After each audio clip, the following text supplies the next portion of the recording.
Hey guys and girls, my name is Alan and welcome to today's gameplay commentary. So originally I was planning to do another Uncharted piece of gameplay to talk about E3 stuff that happened last week, just a review of some of the conferences. But I've had to postpone that because some news came out today for Fortnite and I thought it would make for an interesting talking point, which is why I decided to do a Fortnite video today. The gameplay itself is legacy footage and it's basically teams of 20, which is 5 teams of 20 players in the game at any one point, as the name suggests, obviously teams of 20, and this is version 1 of the LTM, which featured a couple of months back now, so it's pretty old piece of gameplay. I can't remember off the top of my head. This is the problem with having so much gameplay and some of it's so old. I don't remember if a couple of weeks ago they had like a version 2 of teams of 20, or was it version 3? But at the moment in the playlist rotation there is Final Fight, and that is sort of a variant of teams of 20. So I don't have any gameplay of it yet recorded. Well, no, I do have one game, but I'm trying to get more footage because obviously I like to condense a couple of matches into one piece of gameplay, as I usually do, so you can enjoy the action without the boring bits. And obviously I need a couple of games to do that, otherwise it'll just be like a really short 5-10 minute video. Right, so even though this game mode is technically old, and the chances are you won't play this particular version again because obviously it's been changed into a different version, I still think it's probably a good idea for me to explain what's going on just in case you've never played it. As the name of the game mode suggests, you play as one team of 20, so there are 4 other teams, enemy teams of 20, which make 80 opposition players altogether. But because there are 5 different factions, if you will, obviously the chances are these teams will fight amongst each other before they come across you, or technically you could be fighting against one team and then another team rolls up. As you can see, you can still play as part of a squad. You can play as a no-fill squad if you want to, so you can drop in on your own, but obviously it just makes things unnecessarily hard for yourself. It really is drop with your team on the same bus, and then you sort of just everyone marker and you can mark where you want to go. And fortunately we all chose to land at retail, and most of the team did land at retail. And it's rare, but it does happen. Sometimes the team just thinks, yeah, that's a good place to land, so we all land in the same place. And the hope is the enemy team choose to land somewhere else, but in theory they could land in the same location and you fight as soon as you land. And it's a bit hectic. It's a bit like 50 versus 50. You don't really know, it's hard to distinguish between enemies and friendlies, even the green arrow there. But when you've got so many different arrows on the screen, you can never really tell who's close as a friend and is close as an enemy, and so you just shoot everyone basically. I will talk about the changes they've made to game mode in obviously an updated piece of gameplay, which I'm in the process of capturing, as I said. So stay tuned for that. Hopefully it will come sometime next week. So once you've landed, looted, and linked up with your teammates, whatever, the process is pretty much the same. The circle starts to shrink, and occasionally loot drops will fall, and obviously your team or the enemy team try and capture those loot drops to get better loot. And again, because this was one of the earlier versions of the game mode, loot was a problem. I think just like 50 versus 50, there just wasn't enough good loot to go around. Heals and shields and ammo, very scarce on the ground, and I'm glad to say that in version 2, if I remember correctly, they did have version 2 a couple of weeks back, they did improve on that. And one of the other things they improved on, I must just talk about it now, is the fact that each team has their own bus and has their own specific path along the map. And this will always be the same depending on which bus you're on, so you can sort of plan where you want to go in advance. And obviously if you're playing as part of a squad, you can sort of coordinate your efforts in a certain direction or to a certain location or whatever. So version 1 was definitely very messy, and I'm glad to say they have improved it, just like they have with 50 versus 50. In terms of the game mode itself, it's okay. I mean, would I play it over normal squads? Probably not, but it adds the same sort of sense of danger, right? Because you could be rolling in on a squad, an enemy squad, and then another squad comes in, and that's kind of like normal squads but on a bigger scale. The main problem is communication and sharing of resources, so weapons, ammo, heals, that sort of thing. With a big team of 20, it's very hard to do that. If I'd like to see bigger version of squads, maybe 6-man teams. That'd be kind of cool. I know it doesn't add up to 100, but you know what I mean, like just a bigger squad rather than a giant squad of 20 or a huge squad of 50, which is fun to play, but it's not really offers the same sort of tactical play as a smaller size squad would do. And obviously when you're running across enemies or whatever, it doesn't quite work out the same way either. The other thing which is obviously a little bit different is when you're playing as a normal squad, let's say the 3 die and you're on your own, I mean, you're going to come across against probably a 4-man at some point, and if you're good enough, if you get lucky, you might be able to take out that 4-man. However, if you're playing teams of 20 or 50 versus 50, if you're the last man of your team and you run across even half the number of the remaining enemies, so let's say 25 in 50 versus 50 or a 10 versus 1 in teams of 20, the chance of you winning that firefight, slim to none. But the point I'm trying to make is obviously if you're playing with people who don't know what they're doing or don't stick with the team or die, you know, by exploring by themselves or whatever, then it's very hard to win on your own. But of course, it is just an LTM. It's meant to be for fun, and if you don't enjoy it, then you don't have to play it. Right, so that intro was a little bit longer than I thought it would be. Moving on to today's topic then. So earlier today, well, I suppose by the time this video goes up, last night, Epic Games did post a tweet talking about the way that the end game unfolds, and one of the things I've noticed is that a lot of fights end in build battles, and they appreciate that not everyone's going to do that, and it's kind of boring if it's always the same every single match. Now obviously Fortnite is a game that's built around, free pun there, built around building, hence obviously, well, the clue's in the title, Fortnite, so you build stuff, right? You build forts. Now I don't know if that's the way that they planned it, but that's the way that the game has evolved, and building is a big part of success, and if you can't do it well, sometimes you can fail. Not always, but sometimes you can, well, most of the times you can fail, and it's something that I've always struggled with. I mean, I'll be honest, I've said it before in the past, I'll keep saying it, I'm not a big fan of the building aspect. I've never once, however, said that I wanted it removed. Would I be happy to see it go?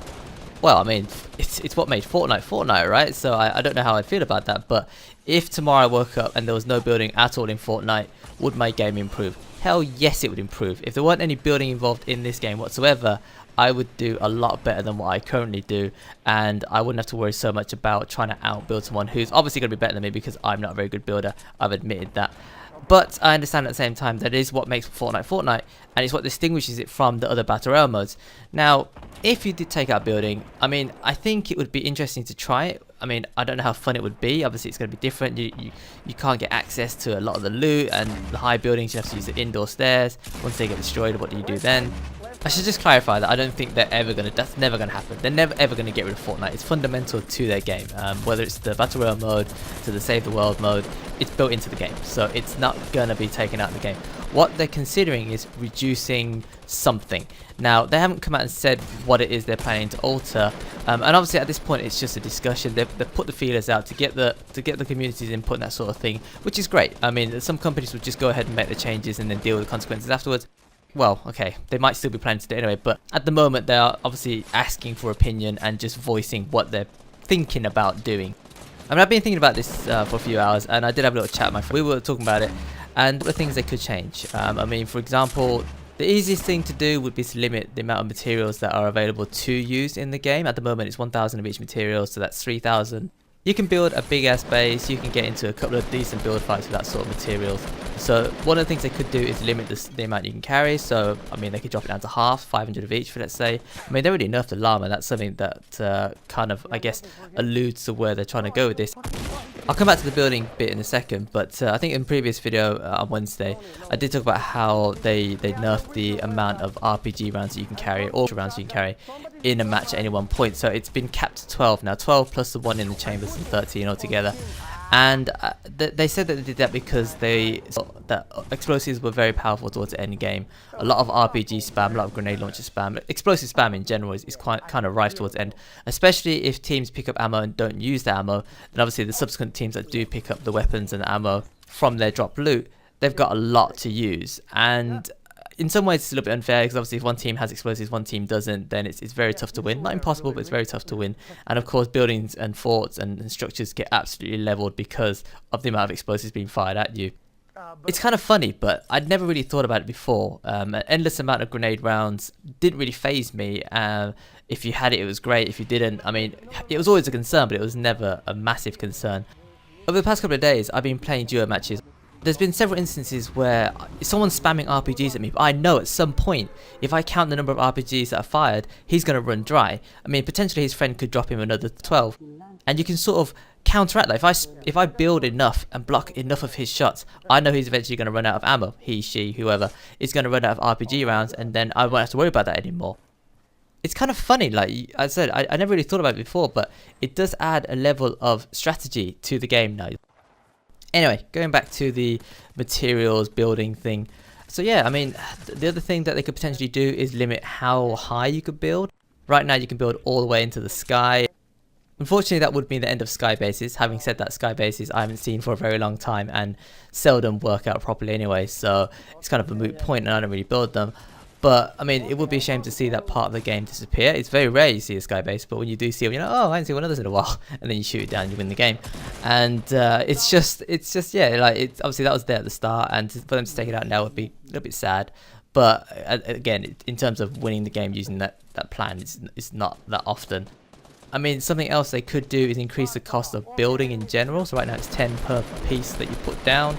They could increase that to 20, 30, 40, 50 maybe, and that would obviously limit the amount that you could build. Could you imagine like if it cost you 50 wood or something to build one set of ramps and it got shot down? You know, if you built yourself like a 1x1 tower or something and it would cost you like 50% of your wood or something straight up, even if you had 1,000. It's kind of crazy, but I mean, these are changes they could do. Will I think they implement them? I don't think they will, as I was saying at the start. But I think that they are certainly looking at the aspect of not everyone builds, and if you do build well, then you've got a major advantage. And I've got nothing against that. Like, I understand that some people are really good at building and I'm not, and I think of other ways to take them out. I snipe from a distance, I try and bring down the tower, I spam them with RPGs if I can. I certainly think we'll see an LTM into not too distant future regarding reduced building or maybe no building at all, and obviously they'll determine from that game mode whether or not it's successful and maybe implement it into the main game. But the thing about Fortnite is it is always evolving, and I mean, I don't know, it's hard to see them change building too much. It's very much established in the core of the game, but I can see what they're saying. Like, a lot of the end game results in build fights, and if you don't get into a build fight, then your options are limited, and they want there to be several options towards the end. The first step was limiting the amount of RPG spam, grenade launcher spam. That's a good step. It actually works out really well. I think it adds another level to strategic play, as I said earlier. So now they're just looking at the building aspect of things. If a player at the end has max resources of everything versus a player who only has a few hundred, which is obviously a big game changer, right? If you've got a lot of materials, you can do a lot of different things. If you don't have a lot of materials, you kind of crap out of options, especially if the person's a really good builder and has consistently got the high advantage over you. It's basically game over at that point. Anyway, so this video has come to an end and I should stop talking by now. I'll probably pick this up in another video. No doubt we'll hear some more news over the coming days and weeks from Epic and obviously the community at large, and I'll keep you updated obviously when that news comes in. But yeah, as per usual, if you enjoyed the content, consider tapping that like button. I really do appreciate it. And as always, if you've got any thoughts, like to share me regarding anything I've talked about today, anything you've seen in the gameplay, let me know in the comment section below.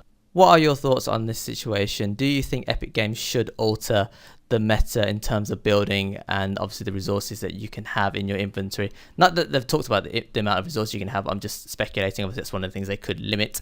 But yeah, until next time, thanks for watching, thanks for listening, take care, and I will see you later.